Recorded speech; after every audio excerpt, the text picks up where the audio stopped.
반갑습니다. 오늘부터 우리가 민수기 성경 공부 시작을 합니다. 민수기 성경 공부에 오신 여러분을 진심으로 환영합니다. 원래 저희가 지난주 아모스서에 이어서 아모스서 두 번째 시간을 해야 되는데 민수기 진도를 보니까 7월 첫째 주가 10장이 넘어갑니다. 그래서 앞부분을 좀 오늘 해야 될 것 같아서 민수기는 다음번에 아모스서는 다음번에 기회가 있을 때 마무리를 하고요. 민수기를 먼저 오늘 좀 하도록 하겠습니다.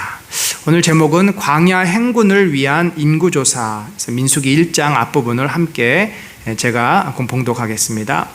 이스라엘 자손이 애굽 땅에서 나온 후 둘째 해 둘째 달 첫째 날에 여호와께서 시내 광야 회막에서 모세에게 말씀하여 이르시되 너희는 이스라엘 자손의 모든 회중 각 남자의 수를 그들의 종족과 조상의 가문에 따라 그 명수대로 계수할지니 이스라엘 중 20세 이상으로 싸움에 나갈 만한 모든 자를 너와 아론은 그 진영별로 계수하되 각 지파의 각 조상의 가문의 우두머리 한 사람씩을 너희와 함께 하게 하라. 아멘.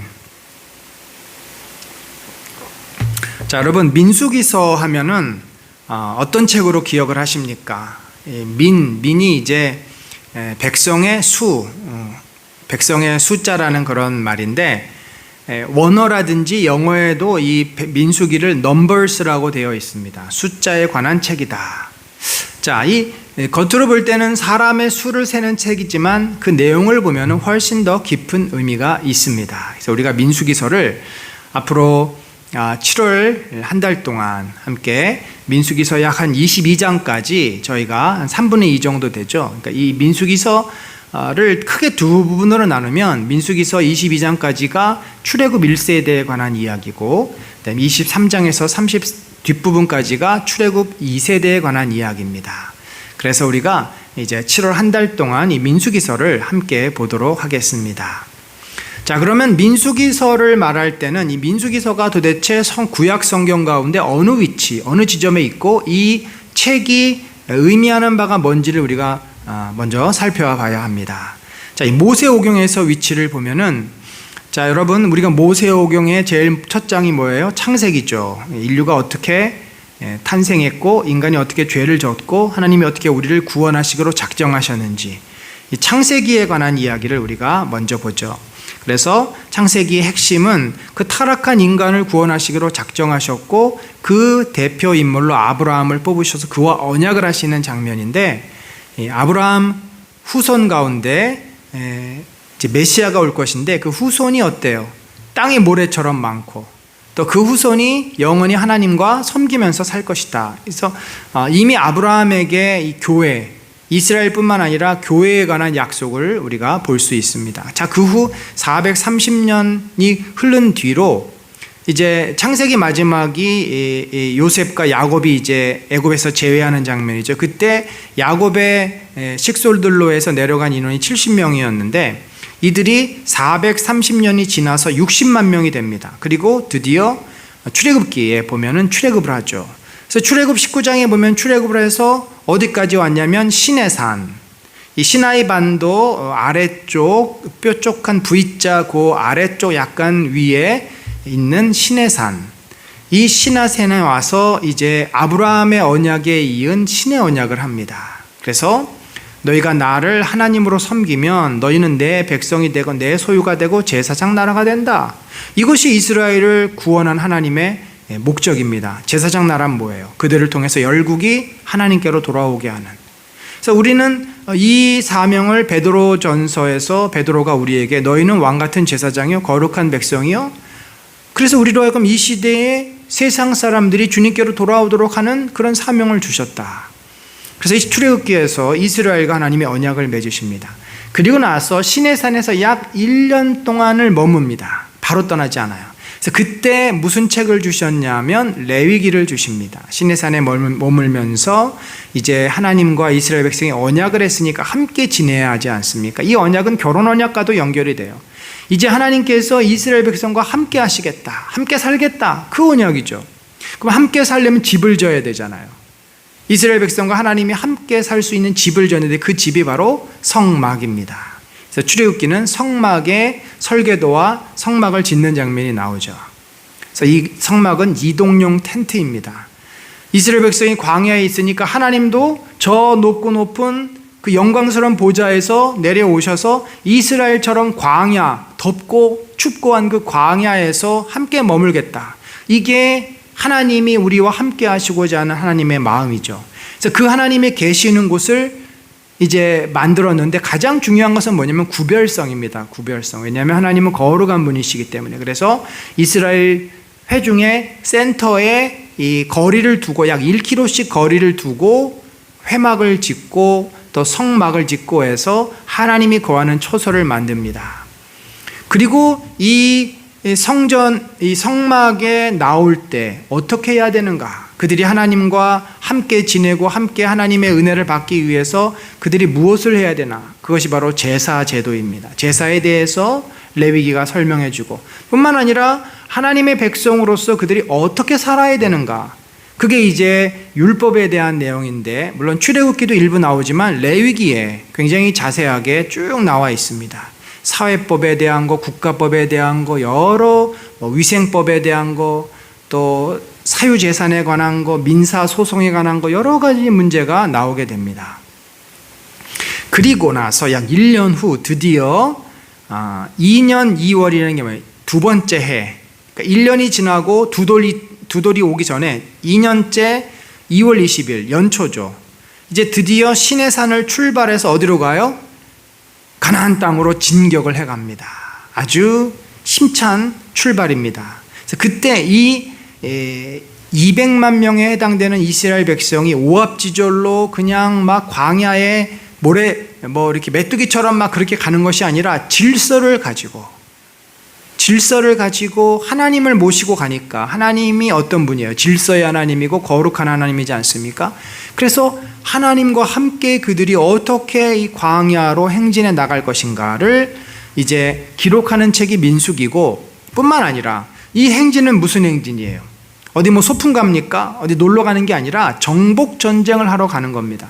이제 출애굽에서 하나님의 나라를 가나안 땅에 세우기 위해서 그 땅에 있는 죄인들, 악한 자들을 심판하러 하나님의 사자로서 이스라엘 백성은 저들을 심판하고 그곳에 하나님 나라를 세우러 지금 전장터로 나가는 거예요. 누가 전쟁터로 갑니까? 군인이 갑니다. 그래서 이 민수기는 하나님의 나라를 위해 심판 전쟁, 가나안 땅을 심판하기 위해서 전장터로 나가는 이스라엘 군인들에 관한 이야기다라고 보시면 되겠습니다. 그리고 이제 이 민수기가 어디에서 마무리가 되냐면 모압 평지까지 가서 거기서 마무리가 되는데 그때 모압 평지에서 요단강을 건너서 그들이 어떻게 살 것인지에 대해서 언약을 갱신합니다. 우리도 보험이라든지 언약이 2년 3년 지나면 갱신이 되죠. 그래서 갱신을 하면서 선포한 말씀이 신명기, 뉴트로노미라 그래가지고 두 번째 계명이다. 두 번째 명령이다. 두 번째 율법이다. 그래서 신명기를 이제 보게 됩니다. 이렇게 해서 모세오경은 시간적으로 보면은 창세기, 출애굽기, 민수기가 이렇게 이제 직선적으로 볼 수 있다면 출애굽기와 민수기 사이에 레위기가 등장하고 민수기 이제 끝 부분부터 또 신명기가 나타나는 그런, 왜냐하면 레위기하고 신명기는 주로 이제 율법에 관한 이야기, 레위기는 율법에 관한 이야기고 신명기는 언약서입니다. 그러니까 약간 법조항처럼 돼 있어요. 그래서 내러티브가 많지 않아요. 이야기라든지 역사 스토리가 많지 않습니다. 그렇지만 창세기, 출애굽기, 민수기는 율법도 있지만 특별히 출애굽기와 민수기는 율법도 좀 있지만 내러티브가 절반 이상이고 창세기는 당연히 전부 다 내러티브, 이야기체죠. 그러다 보니까 배치를 이제 이렇게 우리가 할 수 있습니다. 자, 여러분이 잘 좀 보이실지 모르겠는데 처음에 애굽에서 출애굽기 1장에 나왔습니다. 430년 만에 나온 거죠. 그래서 홍해에서 이제 시내산까지 왔어요. 그리고 19장에서 이제 언약이 맺어졌고 시내산에서 약 1년 동안 레위기를 받습니다. 그리고 이제 민수기 10장에 보면 드디어 행군을 합니다. 그래서 어디까지 가요? 가데스 바네아라고 하는 이제 그 광야 지점으로 들어와요. 가데스 바네아에서 또 북쪽으로 올라가면은 드디어 이스라엘 땅이 나옵니다. 그러니까 이스라엘을 들어가는 그 초입에 넓은 광야에서 그들이 이제 정탐꾼을 보내는데 어떻게 됩니까? 정탐꾼들이 와서 겁과 두려움에 휩싸여 가지고 우리는 저 땅에 들어갈 수 없다. 하나님의 명령과 계획을 그들이 완전히 막아섭니다. 마치 예수님께서 십자가에 죽으시고 3일 만에 부활해야 되겠다라고 말씀했을 때 베드로가 어떻게 했어요? 주여, 절대 그러실 수 없습니다. 아니, 그럼 우린 뭐가 됩니까? 라고 그가 예수님의 앞을 가로막습니다. 예수님께서 그에게 너가 사람의 생각만 하고 하나님의 일을 생각하지 않는구나. 지금 가데스 바네아에서 이스라엘이 딱 그 지경이 난 거죠. 믿음으로 나가야 되는데 자기들의 인간적인 판단으로 그들은 메뚜기처럼 보였고 두렵고 무서워서 갈 수가 없는 겁니다. 그리고 나서 그들은 무려 9년 동안에 이미 시내산에서 1년 있었잖아요. 약 38년 몇 개월 동안의 긴 방황을 이 가데스 바네아 광야 주변에서 하게 됩니다. 그 자리를 맴맴 도는 거예요.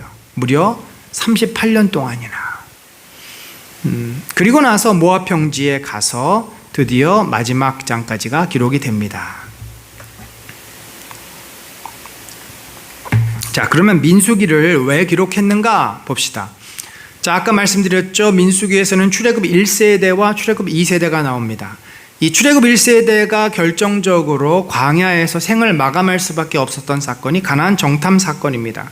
가데스 바네아를 기점으로 출애굽 1세대는 더 이상 나가지를 못해요. 이제 믿음으로 우리가 나가는데 참 여기서 우리가 뭘 깨달을 수 있냐면 신앙은요, 출애굽한 것은 주님의 전적인 은혜입니다. 이들은 자기의 자발적인 선택으로 했다기보다 어떻게 보면 등 떠밀려서 뭐냐면 이스라엘 민족이 다 그 땅을 떠나니까 자기도 이스라엘 민족인데 안 떠날 수 없잖아요. 등 떠밀려서 같이 출애굽을 한 겁니다. 좀 그저 은혜죠. 그런데 이 광야에서 가나안 땅으로 나아가기까지는 누구의 자발성이 필요한 겁니까? 이스라엘 백성의 자발적인 선택과 의지가 필요해요. 그 대목에서 딱 그들이 걸린 것이 뭐냐면 믿음입니다. 믿음.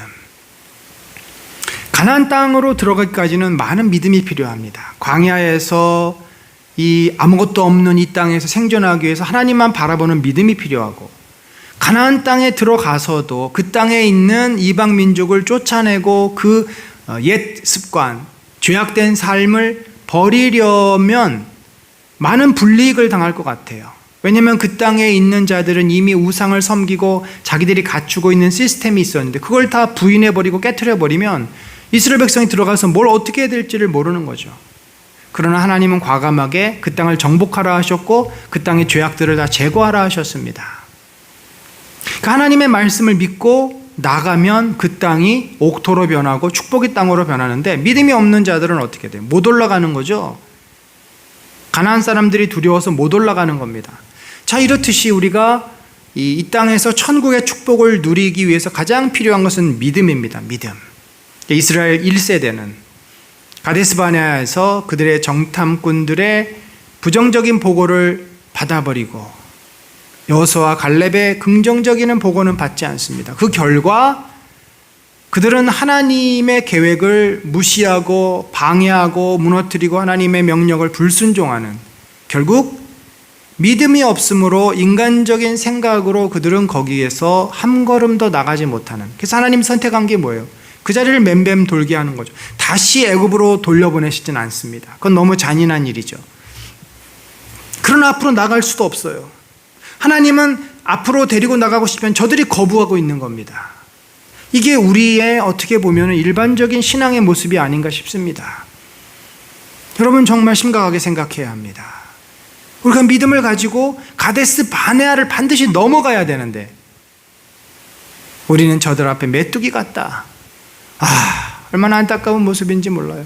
근데 진짜 메뚜기처럼 보여요. 저들은 정말 강하고 도무지 정복할 수 없고 그 땅은 우리를 죽이는 땅이다. 우리가 거기 들어가면 반드시 우리는 죽는다. 그 두려움에 휩싸여 있습니다. 그럼 뭐가 문제죠? 내 두려움이 문제인 겁니다. 그것이 사실이 아니라는 것이 아니라 저들이 강하죠. 그러나 우리는 뭐예요? 더 강한 하나님이 계신 거예요. 저들이 총이 있습니까? 우리는 미사일이 있어요. 왜 저들의 총만 보고 나는 총이 없지만 우리 하나님의 미사일이 있어서 총알이 날아오기도 전에 먼 거리에서 저들을 타격할 수 있는데 왜 우리는 나에게 총이 없는 것만 보고 그 땅을 두려워서 못 가는 겁니까? 나를 지배하고 있는 두려움. 그 인간적인 생각과 내 안의 두려움이 주님을 향한 믿음을 다 잡아먹어버리고 맙니다. 그것을 다 삼켜버려요. 그러니까 믿음이 조금 있었는데 사라져버리고 결국 이스라엘은 1세대는 광야에서 생을 마감합니다. 여러분, 우리도 마찬가지입니다. 이 믿음을 갖지 못하고 자기의 내적 문제에 함몰되어 있어서 한 걸음도 못 나가는 사람들은 그 상태 그대로 늘 불행해하고 늘 두려워하고 늘 근심 염려, 늘 분노, 이 속에 살다가 그냥 이 생을 마감하는 거예요. 하나님이 주시는 천국의 기쁨, 영광, 그거 못 누리고 갑니다. 이건 구약의 이야기니까 오늘날 우리는 아닐 거야. 아닙니다. 원리는 똑같습니다. 구원하고 믿음으로 가나안 땅에 들어가고, 이 두 가지의 패턴. 자, 광야 40년의 이유를 설명한다. 이들이 왜 광야에서 38년 동안 헤맬 수밖에 없었나? 이게 하나님이 그들을 징계하시고 심판한 것이 아니라 어떻게 된 거예요? 사실은 그들을 살려주신 겁니다. 그들이 어떻게? 모세를 죽이고 다시 애굽으로 돌아가자 그랬어요. 그들이 애굽으로 돌아가면 어떻게 됩니까? 노예가 되는 거예요, 다시. 그들의 삶은 또 비참해집니다. 근데 하나님이 막으셔서 그나마 광야에서 자유를 누리도록 하신 거예요. 그러니 가지 않겠다고 하는 자들을 다시 돌려보내시진 않고 그 자리에 머물게 하신 거고, 그러면 누가 이제 가야 합니까? 그들과 같은 두려움과 불순종의 불신앙의 마음을 아직 갖지 않은 순전한 아이들, 자녀들, 그 애굽에서 나올 때가 아니고 광야에서 태어난 그 출애굽 2세대를 데리고 이제 들어가시는데, 민수기에도 보면은 예배에 대한 내용, 율법에 대한 내용들이 나와요. 그럼 뭘 말합니까? 이제 너희들이 부모는 하나님을 신뢰하지 않고 하나님에게 온전한 믿음의 태도를 갖지 않아서 이 땅에서 머무를 수밖에 없고, 이것을 심판이라고 하면 심판이지만 제가 볼 땐 심판이란 단어보다 축복을 못 누리는 겁니다. 발로 다 차버린 거예요. 하나님의 은혜를 그들은 거부한 거죠. 그러니까 아무리 좋은 음식, 비싼 음식을 사다 줘도 자기 입맛에 안 맞는다고 그저 그냥 된장에다가 풋고추 찍어서 밥 먹는 게 자기는 최고로 맛있다 그러고, 그것만 먹으면 랍스타를 갖다 줘도 못 먹고 연어를 샐러드를 해줘도 못 먹는 거예요. 이 축복을 놓친 거니까 얼마나 안타깝습니까? 그러면 출애굽 2세대는 무조건 들어가면 다 축복을 누립니까? 아니죠. 그들이 그 땅에 들어가서 해야 될 가장 중요한 자세가 뭐냐면 하나님을 온전히 섬기는 예배, 그리고 율법을 지키는 일입니다. 그리고 나서 이 모든 일들을 하기 위해서는 너희를 위해서 세운 나의 지도자 여호수아와 엘르아살. 이제 모세가 지금 이끌고 있지만 모세는 진은하지 않습니까? 출애굽 1세대예요. 그래서 모세도 이 모압 평지 느보산에 올라가서 거기서 생을 마감합니다. 그래서 그 2세대를 이끌 여호수아와 대제사장 엘르아살과 같은 그 하나님의 사람의 권위에 순종하라 하는 그 이유에서 이 책을, 왜 이 말을 하냐면요, 민수기에는 반란 사건이 여러 번 기록이 됩니다. 사실 모세도 하나님에 대해서 약간 반란을 일으키죠. 반석을 2번이나 내리칩니다. 그가 분노를 표출해요. 그러니까 일종의 하나님에 대해서 그가 저항하는 것 뿐만 아니라 미리암 또 고라 자손 다 뭐합니까? 다 반란을 일으켰어요. 그래서 이러한 그 사건을 통해서 너희가 하나님이 세우신 지도자들을 인정하지 않고 교만해서 그들을 거부하는 것은 그것은 큰 죄다. 그렇게 해서는 저 땅에 들어갈 수 없다. 이런 일을 또 누가 했습니까? 에베소 교회가 고린도 교회가 했어요. 고린도 교회는 참 이게 풋익은 과일처럼 설익었어요. 신앙이 깊지 못하고 헬라 철학과 문화에 자기들이 탁월하다고 좀 잘 산다고 얼마나 교만한지 모릅니다. 그래서 바울을 우습게 여기고 고린도 후서 보세요. 정말 바울이 마음이 찢어지죠. 자기가 그렇게 복음을 전하고 가르쳤는데 저들은 사도로 인정을 하지 않고 자꾸 딴지를 겁니다. 그래서 고린도 후서에서는 바울 스스로가 자기를 변호할 수밖에 없어요. 자신의 사도성을 입증해야만 해요. 그래야만 자신이 전한 복음이 진정한 복음이 될 수 있기 때문에, 나를 증명하기 위해서 바울이 그런 거 절대 아닙니다. 자기를 통해서 전해진 복음의 복음됨이 드러나기 위해서, 그것이 진리임을 확증하기 위해서 자신은 자신의 사도성을 고린도 후서에 보면은 그가 얼마나 강도의 위험, 홍수의 위험, 또 강의 위험, 또 40에 하나 감한 매를 몇 번이나 맞고, 그거 말할 수 없는 고생과 고난 속에서 사도의 사명을 감당하는 자신을 이야기를 합니다. 고린도 교회, 당시 이스라엘 백성의 모습이었어요. 오늘날 우리도 안 그렇습니까? 얼마나 우리가 교만합니까? 그래서 이 권위에, 하나님이 세우신 권위에 순종하는 것이 중요함을 민수기에서 알려줍니다. 그래서 우리가 주제를 보면은 이렇게 볼 수 있죠. 하나님의 언약을 믿고 명령에 순종하는 자가 결국 약속의 땅을 얻는다. 이 언약은 어떤 언약이에요? 신의 언약입니다. 내가 너희를 불렀고 너희를 제사장 나라, 거룩한 백성으로 삼았다. 그러니 나를 섬기고 내 율법을 지켜라. 그 언약을 정말 믿고 율법을 지키며 하나님의 말씀 앞에 순종하며 살려는 자들은 어떤 축복을 누려요? 약속의 땅에 들어가서 그 땅에서 하나님이 주신 풍성한 삶을 살게 되는 것입니다. 예수님을 믿고 신뢰하고 따라가는 양들은 꼴을 얻되 풍성한 꼴을 먹지만, 자꾸 예수님을 떠나가고 자기 하고 싶은 대로 하면은 꼴을 제대로 먹을 수 있을까요? 좀 먹다가 먹는 듯 했는데 낭떠러지에 떨어지고, 또 어디 깊은 계곡에 빠져가지고 헤매다가 아사 직전에 겨우 구출이 되고, 이런 고난을 겪을 수밖에 없는 것입니다. 자, 우리가 이제 전체 출애굽기 전체를 한번 잠깐 보겠습니다. 그래서 우리가 이 주제가 이제 인구조사잖아요. 사람의 수를 센. 인구조사를 왜 하는가? 여러 가지 이유가 있습니다. 일반 시대에는 세금을 또 매기기 위해서이기도 하지만, 또한 군 병력, 한 사람이 곧 전쟁에 나가서 싸우는 전투력이기 때문에 내가 군사력이 얼마나 되나 이런 것들을 가늠하기 위해서도. 그래서 나중에 역대하에 보면은 다윗이 인구조사의 죄를 범하고 그가 회개하는 장면이 나옵니다. 이건 자신의 군사력을 의지하고 믿으려는 그런 불신앙인 거죠. 근데 하나님께서 인구조사를 왜 하라 하셨어요?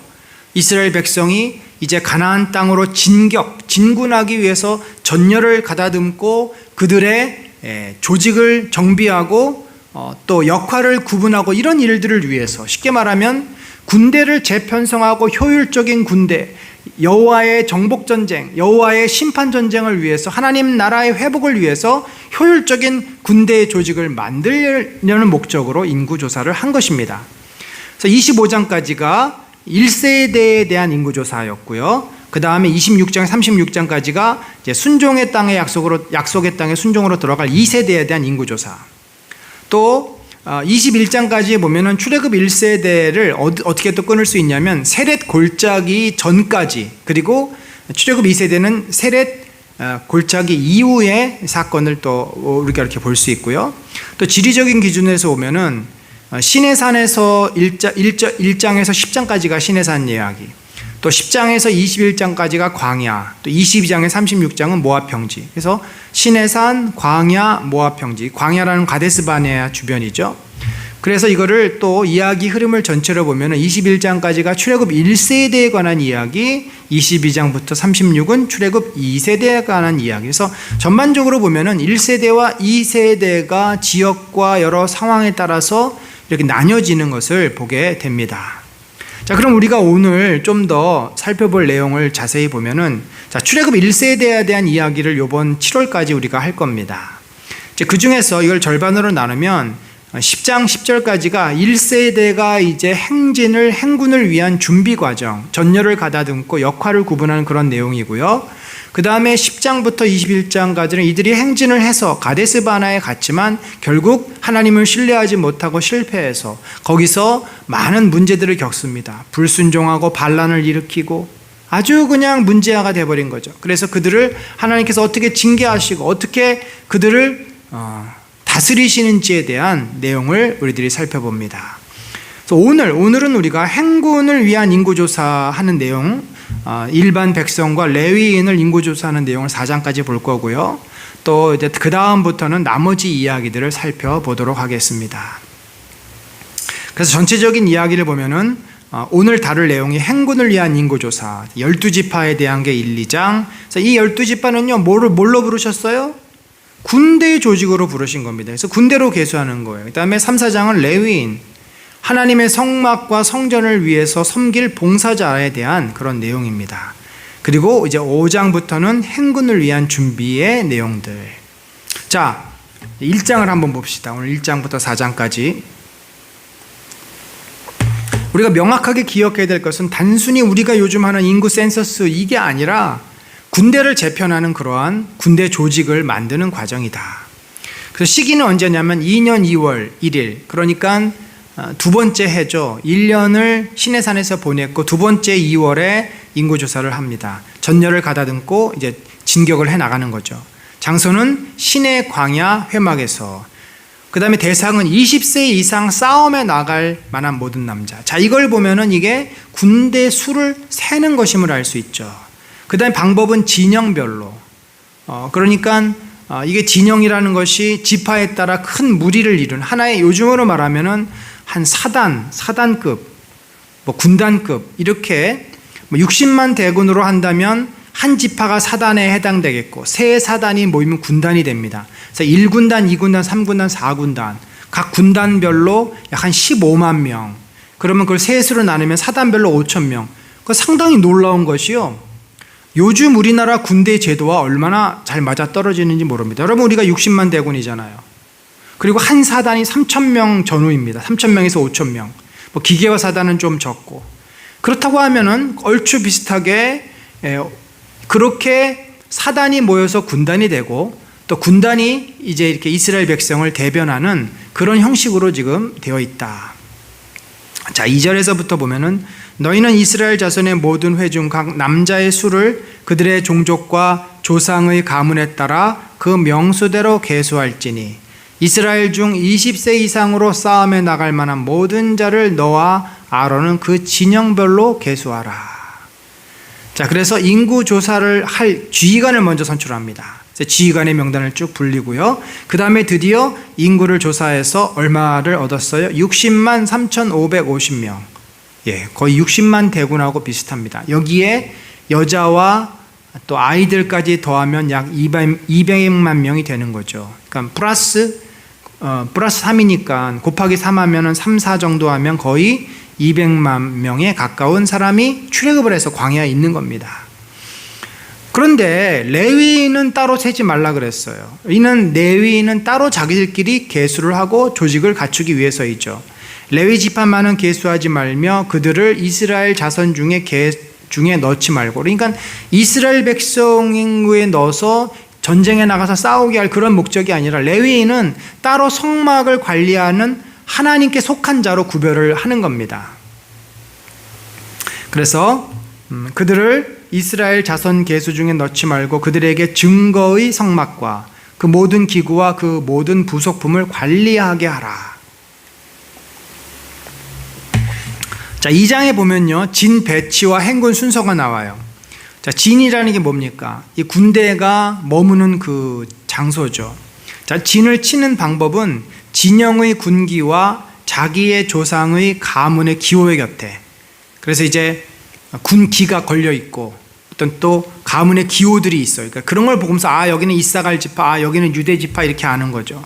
또 회막을 향하여 사방으로 치나, 가운데 뭐가 있어요? 성막이 있고 동서남북 상하 좌우에 세 지파씩 12지파가 레위가 빠지니까 11지파가 뺑 둘러서 이제 있게 되는 거죠. 자, 구체적으로 배치가 어떻게 됩니까? 동쪽에는 유다 진영, 유다, 이사갈, 수불론 세 지파입니다. 18만 6천 명. 또 남쪽은 루벤, 시므온, 갓 15만 1,400명. 자, 이게 이제 갈 때 이게 이제 그렇게 배치를 하고 떠날 때는 동쪽부터 남쪽, 북쪽, 서쪽 이런 순서로 가는, 동쪽부터 이렇게 나가는 거예요. 동쪽에 유다, 이사갈, 스불론이 먼저 가고 뒤에서 남쪽에 루벤, 시므온, 갓이 따라갑니다. 그 다음에 세 번째 서쪽 에브라임 진영이죠. 에브라임, 므낫세, 베냐민 10만 8천 명.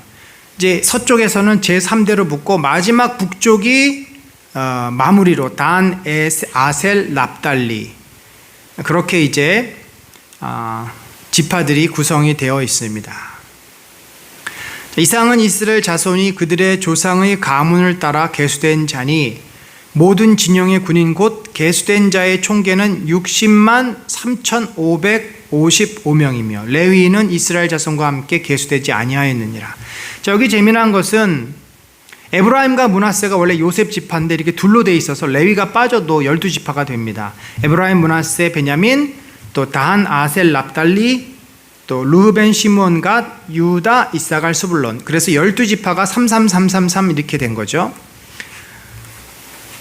그리고 나서 이것을 한번 그림으로 봅시다. 가운데가 성막이 있고, 자, 동쪽에 유다, 이사갈, 스불론이 있어요. 북쪽에 납달리, 아셀, 단이 있어요. 서쪽에 에브라임, 므낫세, 베냐민이 있어요. 남쪽에 갓, 시므온, 루벤이 있어요. 그래서 순서가 동쪽이 가고 남쪽이 가고 서쪽이 가고 그 다음에 북쪽이 가고 이런 식으로 동쪽이 먼저 가고 그 다음에 남쪽이 붙고 서쪽이 또 붙고 그 다음에 북쪽이 맨 마지막에 붙는. 자, 진행 방향을 이렇게 보면 그렇죠. 법궤가 맨 먼저 갑니다. 그럼 뒤따라 유다, 이사갈, 스불론이 가죠. 동쪽에 있었던 제1대. 그 다음에 성막 부품이 그 사이에 이제 들어가요. 게라리, 게르손, 무라리가 그걸 감당합니다. 그리고 나서 루벤, 시므온, 갓이 가고요. 이게 남쪽이죠. 그 다음에 에브라임, 므낫세, 베냐민 서쪽, 마지막으로 단, 아셀, 납달리가 북쪽입니다. 자, 이렇게 이제 레위인들 빼고 이스라엘이 인구 조사를 통해서 그들은 하나의 군대 조직으로 전열을 가다듬고 가운데 누가 있어요? 여호와 하나님이 함께 하시는 겁니다. 자, 그러면 여호와 하나님께서 그들과 정말 함께 하시기 위해서 그 성막을 관리하고 성막을 거룩하게 하는 사람들, 그들이 누굽니까? 레위인들이죠. 레위인은 아론의 자녀들을 중심으로 되는데 나답과 아비후와 엘르아살과 이다말이 있어요. 그런데 나답과 아비후는 어떻게 됩니까? 여호와 앞에서 다른 불을 들이다가 죽어요. 하나님이 정해놓으신 거룩한 불이 있는데 그 불 말고 아무 불이나 갖다 쓰다가, 그 얘기는 뭐예요? 하나님이 정해놓으신 질서와 명령과 그 순서에 따라 성전을 관리하고 섬기고 제사를 드려야 되는데 자기 멋대로 하다가 결국 하나님 앞에 불이 나와 그들을 사르게 됩니다. 그래서 나답과 아비후는 불행하게도 광야에서 죽어요. 그래서 다른 자녀들 엘르아살과 이다말이, 특별히 엘르아살이 대제사장이 돼서 이스라엘 백성을 이끄는 이제 그런 역할을 하게 됩니다. 자, 6절에 보면 레위 지파는 나아가 제사장 아론 앞에 서서 그에게 시종하게 하라. 레위 지파가 이제 아론 앞에서 섬기는 일을 한다. 자, 7절에 보면요, 3장 7절에 보면 그들이 회막 앞에서 아론의 직무와 온 회중의 직무를 위하여 회막에서 심우하되 곧 회막의 모든 기구를 맡아 지키며 이스라엘 자손의 직무를 위하여 성막에서 심우할지니 너는 레위인을 아론과 그의 아들들에게 맡기라. 그들은 이스라엘 자손 중에서 아론에게 온전히 맡겨진 자들이니라. 여기 회막 나오는데 회막은요, 증거막이라 그래서 여호와의 법궤가 있는 곳입니다. 성막이 있으면 성소가 있고 지성소가 있는데 바로 지성소를 회막이라고 하는 거죠. 그러니까 여기는 아무나 못 들어가요. 대제사장만 들어갑니다. 그래서 아론의 자녀 가운데 몇 사람만 이름을 언급하고 있는 것입니다. 자, 이렇게 레위인을 전체 군인의 계수에 집어넣지 않는 이유는 바로 레위인이 하나님의 소유가 되기 때문이다. 보라, 내가 이스라엘 자손 중에서 레위인을 택하여 이스라엘 자손 중에 태를 열어 태어난 모든 자를 대신하게 하였은즉. 자, 여러분, 초태생이라는 말이 있죠. 초태생은 뭐냐면 태어난 자녀의 첫 번째 아이들, 뭐 동물도 마찬가지죠. 또 소산을 얻었어요. 제일 먼저 얻은 것, 다 이건 누구 겁니까? 하나님의 것입니다. 그래서 이 초태생은 구별해서 하나님께 드리는 거예요. 그런 의미에서 레위인은 이스라엘 백성의 초태생처럼 이스라엘 백성을 대표해서 하나님께 드림받은 지파라는 거죠. 그들은 자기 자신을 위해서 살면 되지 않고 하나님의 나라, 하나님의 뜻을 위해서 드려지는. 그래서 오늘날 목회자들, 선교사들이 이 레위 지파와 같은 역할은 하기는 합니다만, 오늘날은 구약 시대가 아니라서 어떤 특권 의식, 뭐 그들만이 뭘 해야 된다든지 그런 것은 없어요. 이미 평신도들 가운데서 교회 지도자들이 있고, 물론 목회자나 선교사님들이 축도를 한다든지 설교를 한다든지 예배를 인도한다든지 이거 역할적으로 레위인이 역할적으로 성막을 관리하고 성막에서 섬겼던 것처럼 오늘날도 이제 전임 사역자들이 예배를 인도하고 성찬이 레위 지파가 동등하게 하나님의 사랑 안에 있었고 그들도 똑같이 하나님 앞에 순종해야 됐던 것처럼 저희도 또 일반 평신도도 똑같이 하나님의 백성으로서 하나님 말씀 앞에 서 있다 하는 것을 보시면 됩니다.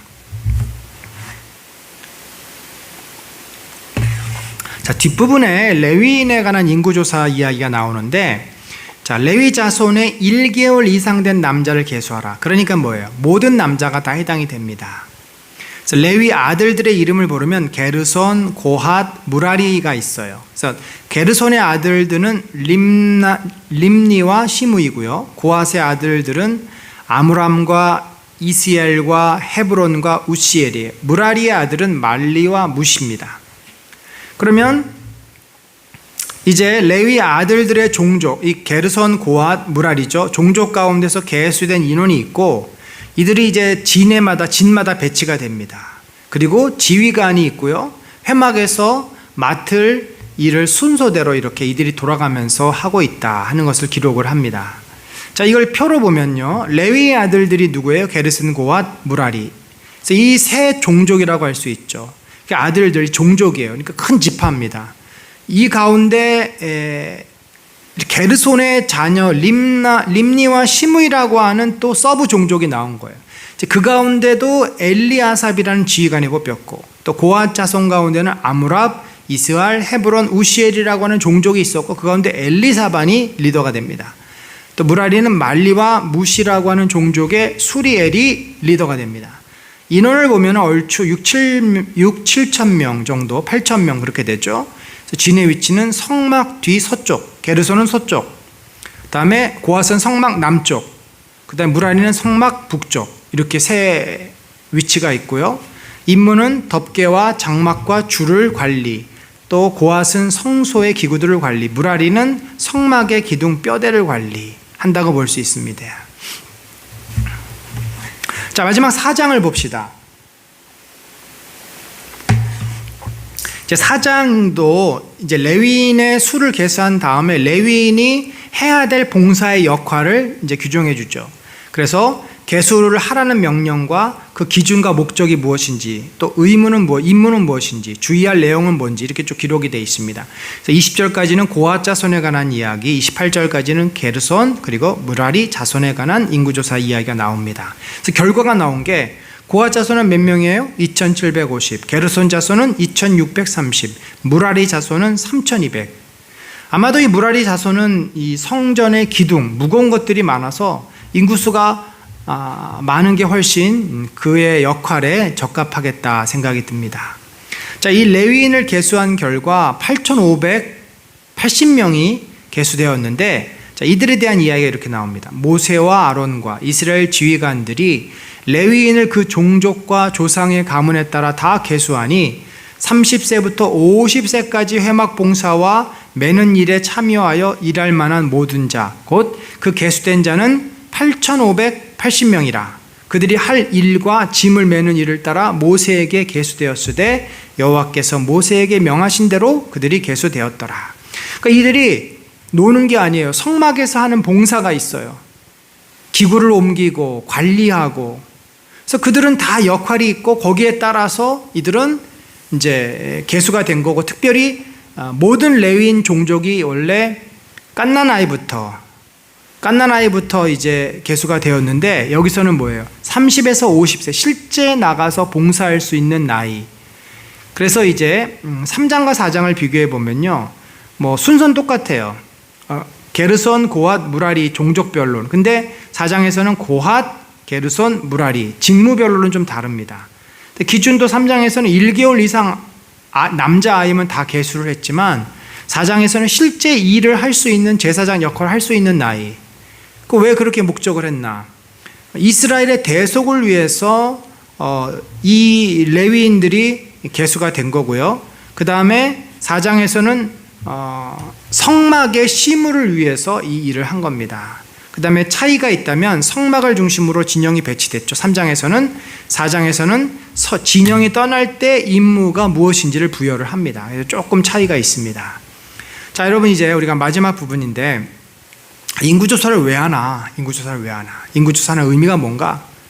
1장에서 2장 12지파는요, 결국 시내산을 떠나서 이제 약속의 땅에 들어가기 위한 행군이고요. 싸움에 나갈 만한 자를 계수한 것이고, 자, 이들은 또 성막을 중심으로 진이 배치돼요. 그러니까 이들이 자기들만 나가는 게 아니라 여호와를 모시고 여호와의 군대 백성으로 이제 사령관을 모시고 가는 거죠. 그러면 어떻게 되겠습니까? 끝까지 이들이 믿음을 지키고 세상에 여러 가지 어려움이나 위험이나 두려운 일이 생겨도 그거를 그대로 가지고 성막으로 가지고 가서 기도하고 주의 뜻을 묻고 우린과 둔민으로 뜻을 묻고, 그래서 다시 나가서 세상과 싸워야 되는데, 오늘날의 구조를 보면 뭐예요? 우리가 세상의 교회를 중심으로 우리의 삶이 있지 않습니까? 그래서 교회를 벗어나서 일상생활을 하고 직장생활을 하다 힘든 일이 있어요. 믿음으로 살아야 되는데 우리가 낙심하고 두렵고 어려운 일이 있어요. 그러면 다시 교회로 나와서 주님 앞에 나와서 기도하고 주의 뜻을 묻고 은혜를 구하고 도우심을 받아 다시 또 전쟁터로 나가는 거죠. 그래서 구조가 성막 가운데 이스라엘 백성과 성막이 있는 것처럼 우리의 삶의 중심에는 교회, 곧 하나님의 나라, 하나님의 은혜 자리가 있다는 것을 기억하셔야 됩니다. 그 다음에 이제 레위인을 보면요, 레위인들은 시내산에서부터 시작해서 특별히 약속의 땅으로 가는 데 있어서 이들의 역할은 뭐냐면 그 이스라엘 백성 가운데 있는 성막을 관리하는 일입니다. 물론 여호수아 전쟁 때는 법궤가 제일 먼저 가요. 여호와의 군대 장관이 이끌고 갑니다. 그런 면에서 이들의 역할도 또 정복 전쟁에서 심판 전쟁에서 굉장히 역할이 큰데, 일단은 성막 가운데 그들은 함께하면서 이제 이스라엘을 하나님의 백성으로 살도록 돕는 거죠. 그래서 이것은 뭐냐면 그들은 왜 구별이 됐냐면 이스라엘 백성 대신에 그들이 구별된 사람이에요. 원래는 다 이스라엘 백성이 나와야 되지만 그들이 그렇게 할 수가 없으니까 레위인을 세워서 제사도 진행하고 이스라엘 백성이 하나님께 나오도록 돕는 거죠. 3장과 4장에는 12지파와 성막 사이에 진을 배치하게 됩니다. 자, 레위인은 세 가지 역할이 있는데, 성막과 성막 기구의 설치 및 이동, 그렇죠? 설치를 하고 또 이동을 하면은 그걸 다시 뜯어서 마치 유목민들이 게르를 뜯어가지고 조립해서 차에 싣고 다시 또 뜯어서 그거를 펼쳐서 또 조립해가지고 설치하고 이런 뜻이 똑같아요. 당시에 이 성막도 다 덮개 내리고 기둥 뽑고 뭐 말뚝 끈 풀고 해서 가지고 갔다가 또 그들이 그걸 다시 옮겨서 또 세우고 이런 일들을 했다는 것입니다. 또 회막을 지키면서, 그러니까 지성소에 지키면서 대제사장으로 1년에 한 번 들어가고 그런 일들, 또 성막 주변에 진을 치는 것, 성막 주변에 진들이 있잖아요. 이런 것들을 또 그들이 잘 관리하고 도와주는, 그러니까 성막과 관련된 모든 일들을 했던 자들입니다. 사랑하는 성도 여러분, 민수기를 이제 쭉 보면서 참 우리와 너무나 많이 유사하다. 하나님이 우리를 출애굽시키셨고 우리 가운데 교회를 두셨습니다. 이스라엘 진영 가운데 성막을 뒀듯이 또 레위인들을 둬서 그들을 섬기도록 했습니다. 여러분들을 위해서 우리 목회자들이 있고 선교사님들이, 특별히 목회자들이 있죠. 그럼 뭐예요? 우리는 이 세상을 향해서 하나님 나라를 세워나가는 군대의 조직으로, 여호와의 군사로, 거룩한 나라로 교회에 부르심을 받은 거예요. 그래서 우리가 일상생활에서 영적 전쟁을 매일매일 해야 합니다. 악한 사단과 싸워야 되고, 믿음이 없이는 넘어지는 거죠. 믿음을 지키면서 강력한 골리앗과 같고 강력한 이방의 철병거가 있는 세상을 향해서 우리는 나가며 믿음으로 싸워야 합니다. 그러면 우리가 상처도 입고 다치고 지치고 절망하고 아프고, 그럼 다시 교회 주님께로 나와서 주님의 은혜와 위로를 받고, 또 죄를 졌을 때는 회개하고 새 힘을 얻어서 다시 또 세상으로 나가면서 우리의 이 군대 조직 교회는, 하나님의 백성들은 세상을 정복해 나가는 거죠. 그게 바로 정복전쟁이고 가나안 땅이에요. 그러면 그곳에 하나님의 온전한 다스림을 받는 우리 가정, 교회, 내 일터, 하나님의 은혜가 폭포수처럼 쏟아지는 줄로 믿습니다. 우리 성도들, 그리고 우리 목회자들, 또 일반 이스라엘 백성과 레위인이 서로 혼연일체가 돼서 그들의 중심에 누가 있어요? 여호와 하나님이 있어요. 우리 중심에 누가 있어요? 예수 그리스도께서 계십니다. 그분을 섬기고 그분과 하나가 돼서 이 세상에서 하나님의 영광을 드러내는 거룩한 주의 공동체, 하나님의 나라가 되시기를 간절히 축원합니다. 하나님 아버지, 저희를 불러주시니 감사합니다. 민수기를 통해서 우리가 이 세상에서 어떤 자세로 살아가야 하고, 우리가 부딪히는 우리의 내면의 깊은 죄와 어리석음과 교만함을 깨닫고 다시금 우리를 겸손히 주님 앞에 꿇어엎드려 세상에서 하나님의 뜻을 이루는 거룩한 백성 되기 원하오니, 주여 이 민수기를 통하여 우리의 내면이 더 풍성해지고 믿음이 자라고 주님의 축복을 누리는 귀한 성도들 되게 하여 주시옵소서. 지금은 우리 구주 예수 그리스도의 놀라우신 은혜와 하나님 아버지의 무한하신 사랑과 성령님의 감동 교통하심이 참으로 민수기를 통해서 여호와의 군대로서 다시금 우리가 스스로를 돌아보며 이 세상을 나아가 믿음으로 모든 것들을 감당하고 이기기를 소망하는 심령들 위해, 지쳤을 때, 낙심했을 때, 죄를 졌을 때는 교회로 돌아와서 여호와 앞에 제사를 드림으로, 예배를 드림으로, 또 기도하고 간구함으로 회복돼서 세상을 향해 나가기를, 승리하기를 간절히 갈망하는 성도들의 삶 위에 지금부터 영원까지 함께 하실지어다. 아멘.